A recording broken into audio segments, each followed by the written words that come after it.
आप सभी का वेलकम है आज की क्लास में। दोस्तों, पिछले क्लास में हम लोग पढ़े थे जीन पियाजे के पूरा सिद्धांत, ठीक है। और उससे पहले हम लोग वाइगोत्स्की और उससे रिलेटेड सारे क्वेश्चन को कर लिए हैं। वीडियो आपको चैनल पर मिल जाएगा, जाके देख सकते हैं और शेयर एंड सब्सक्राइब कर सकते हैं। आज का टॉपिक है जीन पियाजे और वाइगोत्स्की के सिद्धांत में क्या क्या अंतर हो सकते हैं और क्या क्या अंतर है वो देखेंगे, ठीक है। तो हम लोग क्या करते हैं, शुरू करते हैं आज का टॉपिक। तो एक तरफ हम लोग लेफ़्ट साइड में ले लेंगे जीन पियाजे और राइट साइड में वाइगोत्स्की ले लेंगे, ठीक है। दोनों में तुलना करेंगे ताकि आपको समझ में आए ज़्यादा बेहतर से। यानी कि पहला पॉइंट हम देखेंगे जीन पियाजे के बारे में। जीन पियाजे क्या बताया, बच्चों के विकास में जैविक या जन्मजात या आनुवंशिकता का योगदान होता है।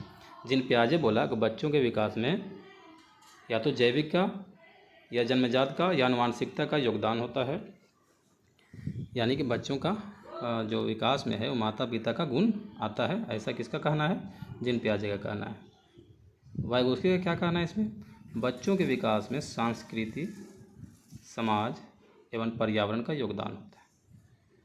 किसका योगदान होता है, संस्कृति, समाज और पर्यावरण का योगदान होता है। कौन बोला, वाइगोत्स्की। यानी जीन पियाजे का कहना था कि पहले का होता है, ठीक है। पहले का मतलब पैदाइश से पहले, जन्म से पहले, और वाइगोत्स्की का जन्म का बाद, ठीक है ना। पर समाज का, संस्कृति का, किस समाज में रहते हैं उसका हम पर असर पड़ता है, ऐसा कहना था, ठीक है। चलिए अगला पॉइंट देख लेंगे। दूसरा पॉइंट है जीन पियाजे की तरफ, बच्चों का विकास लगातार या क्रमवार नहीं होता। किस में होता है, अवस्थाओं में, यानी कि चरण में होता है। बच्चों का विकास क्या है, ये बोले बच्चों का विकास लगातार या क्रमवार नहीं होता, तो किस में होता है, अवस्थाओं में होता है। ये कौन कहा, जीन पियाजे कहा, ठीक है। वाइगोत्स्की क्या बोला, बच्चों के अनुसार, वाइगोत्स्की के अनुसार बच्चों का विकास जो है, बच्चों का विकास लगातार या क्रमवार होता है, यानी कि कंटिन्यूअस होता है, ठीक है। जन्म से मृत्यु तक हमेशा हम कुछ न कुछ बढ़ते रहते हैं, कुछ न कुछ लर्न करते रहते हैं, ठीक है। ये कौन बोला, वाइगोत्स्की बोला। पॉइंट नंबर 3 को देखेंगे, बच्चे स्वयं या खुद क्रिया करके अपना विकास करते हैं। जीन पियाजे का कहना था कि बच्चा किसी का सहारा नहीं लेता, वो क्या करता है, खुद से ही प्रयास करता है, अपना समस्या को हल करके क्या है, अपना विकास करता है, अपना मानसिक और शारीरिक दोनों हिसाब से अपना क्या है, डेवलपमेंट हासिल करता है। इसी पॉइंट में तुलना करके देखेंगे वाइगोत्स्की से। तो वाइगोत्स्की क्या बताया, वाइगोत्स्की के अनुसार बच्चों का विकास सामूहिक या समूह में क्रियाकलाप द्वारा होता है। इसके अनुसार क्या था, बच्चों का विकास क्या है, समूह में, एक साथ ग्रुप में जो हम लोग पढ़ाई करते हैं, एक दूसरे को हेल्प करके, उसमें ज़्यादा बेहतर से क्या है, आदमी सीखता है, बच्चा सीखता है। ये वाइगोत्स्की का कहना था। जबकि जीन पियाजे का कहना था कि बच्चा स्वयं यानी खुद से ही अपना विकास करता है। तो फ़र्क देखते जाएंगे और जैसा ही सवाल आएगा वैसा सवाल का आप उत्तर देंगे। अगला है पॉइंट नंबर 4 को देखेंगे, बच्चों का पहले विकास होता है, उसके बाद अधिगम होता है। यानी कि पहले डी फॉर डेवलपमेंट और उसके बाद लर्निंग होता है उसके बाद, ठीक है। ये कौन बोला, बच्चों के पहले विकास होता है उसके बाद अधिगम होता है, ये बोला जीन पियाजे ने। पहले क्या है, अब उसका शरीर बढ़ जाता है, उसका दिमाग बढ़ जाता है, तब वो अपने आप फिर कुछ ना कुछ आसानी से सीख जाएगा, ये कहना था जीन पियाजे का। जबकि वाइगोत्स्की का क्या कहना था, इनके अनुसार पहले अधिगम आती है, उसके बाद बच्चों का विकास आता है। वाइगोत्स्की क्या बताया कि नहीं, पहले बच्चा सीख लेगा, इसका उल्टा जस्ट जीन पियाजे का, बच्चा पहले सीख लेगा तो अपने आप उसका विकास हो जाएगा। ये क्या कहना था, किसका कहना था, वाइगोत्स्की का। तो आप ये पॉइंट को याद रखेंगे, सवाल आएगा कि पहले विकास होता है बच्चा का, उसके बाद अधिगम होता है, किस मनोवैज्ञानिक ने कहा या किसने इसको, इस सिद्धांत को प्रतिपादित किया। तो आप बताएंगे, जो अगर पहले विकास के बारे में बात कर रहा है, बाद में अधिगम के बारे में बात कर, तो जीन पियाजे हो जाएगा। और पहले अधिगम बोलेगा, बाद में विकास बोलेगा, तो क्या हो जाएगा, वाइगोत्स्की हो जाएगा। ऐसा आप देख के चलेंगे, ठीक है। एल फॉर लर्निंग और डी फॉर डेवलपमेंट यानी विकास। अगला पॉइंट को देखेंगे, पॉइंट नंबर 5 को देखिए आप, ठीक है। पॉइंट नंबर 5 में लिखा हुआ, इनके अनुसार, यानी कि जीन पियाजे के अनुसार बच्चों का सोच या विचार, सोच यानी थिंकिंग, पहले आता है उसके बाद भाषा आती है। तो यानी कि जीन पियाजे बताया कि बच्चा पहले सोचता है उसके बाद बोलता है, ठीक है, जिन पियाजे बोला, यानी कि T for thinking, L for जो है लैंग्वेज। बच्चा पहले सोचेगा उसके बाद बोलेगा जिन पियाजे बोला।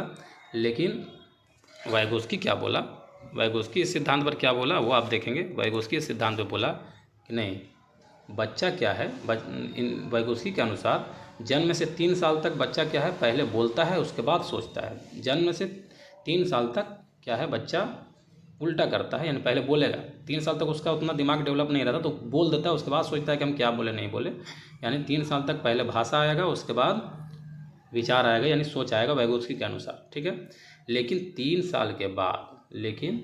साल के बाद भाषा और विचार एक साथ बच्चा करता है, यानी कि जिस वक्त बोलता है उसी वक्त सोच लेता है। ये वाइगोस्की का कहना था। 3 साल तक क्या है, बच्चा पहले बोलेगा उसके बाद सोचेगा, लेकिन 3 साल के बाद सोचना और बोलना दोनों एक साथ करता है। ये वाइगोस्की के अनुसार हुआ। अगला पॉइंट नंबर 6, जिन पियाजे की अवस्था पूरे जीवन काल के लिए लागू नहीं होती। कितना साल तक होती है? 15 साल के बच्चों तक ही लागू होती है। जिन पियाजे कहाँ तक दिया था? तो 0 से 15 वर्ष तक ही अपना सिद्धांत दिया था, यानी कि जन्म से 15 वर्ष तक, ठीक है। और कितने अवस्था में दिया था? 4 अवस्था में, जिसको हम लोग कहते हैं पहला अवस्था इंद्रियगामक या संक्रियात्मक, दूसरा मूर्त संक्रियात्मक, जो पहला था 0 से 2 साल, दूसरा था 2 से 7 साल मूर्त संक्रियात्मक, पूर्व संक्रियात्मक, ठीक है, सॉरी पूर्व संक्रियात्मक दूसरा पॉइंट था, और तीसरा पॉइंट था मूर्त संक्रियात्मक 7 से 11, और चौथा पॉइंट था क्या है, अमूर्त संक्रियात्मक यानी अमूर्त या औपचारिक जो ऐसे चरण, ठीक है, 11 से 15 साल तक, ठीक है। 4 सिद्धांत 15 साल तक दिया 4 चरण में। अब वाइगोस्की इस पॉइंट पर क्या बताया? वाइगोस्की का सिद्धांत बच्चों के जन्म से मृत्यु तक का विकास को बताता है। वाइगोस्की कितना तक बताता है? जन्म से मृत्यु तक, यानी जब से जन्म ले लिया है बच्चा तब से विकास करते रहता है, तब तक करता है जब तक वो उसकी मृत्यु ना हो जाए। यानी जन्म से मृत्यु तक विकास होता है, लगातार होता है, क्रमवार होता है ना, कभी रुकता नहीं है, ठीक है। जबकि जिन पियाजे क्या बताया था, जन्म से 15 साल तक उनका सोच था, वो अनुमान लगाए थे बच्चों का कि इस तरह से विकास होता है और 4 चरण में होता है, ठीक है। तो उम्मीद है आप समझ गए होंगे। ये 6 पॉइंट जिन पियाजे और वाइगोस्की में अंतर स्पष्ट करता है। इससे भर भर के क्वेश्चन आते हैं, ठीक है। हर सी टेट, बी टेट और अन्य टेट में आप देखेंगे 2-4 क्वेश्चन इस अंतर से सिर्फ रहेगा।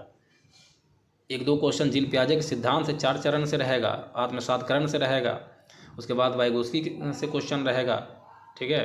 तो ये दोनों सिद्धांत मिला के ही 5 नंबर, 6 नंबर, 7 नंबर का आपका क्वेश्चन आ जाता है अलग अलग फेज में। इसलिए आप इसको अच्छे से पढ़ेंगे।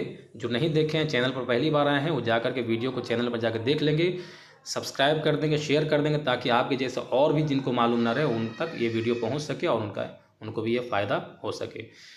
आपका मूल मंत्र यही है सक्सेस का, कि आपको कंटिन्यूअस पढ़ना होगा और किसी एक चैनल को पकड़ लीजिए। आप आसानी से बस फोकस करके पढ़िए, निश्चिंत कामयाबी होगी।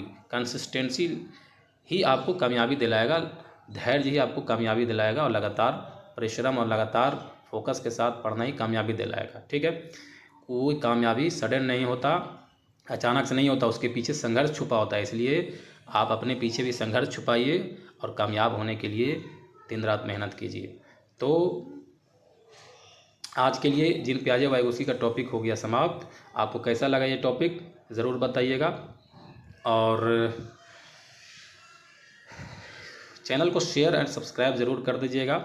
और नेक्स्ट सेशन में हम लोग किसी और साइकोलॉजिस्ट, मनोवैज्ञानिक के बारे में वीडियो लाएंगे।